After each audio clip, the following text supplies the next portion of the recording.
যুক্তরাষ্ট্রের president Donald Trump সোমবার Washington ডিসিতে তার ক্যাবিনেট রাউন্ড টেবিলে ভারতের বিরুদ্ধে ট্রান্সচালান ট্রাম্পিং এর অভিযোগ তুলেন এবং সতর্ক করে জানান প্রয়োজন হলে নতুন শুল্ক আরোপ করা হতে পারে।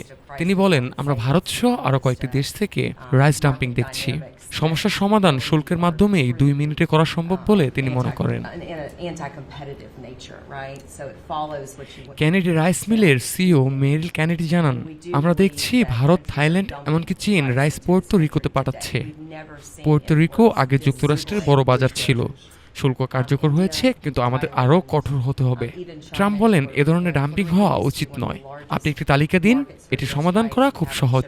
মেরিল কানেডি আরও জানান, ভারতীয় কোম্পানিগুলো খুচরা বাজারে বৃহত্তম ব্র্যান্ডগুলো কিনছে।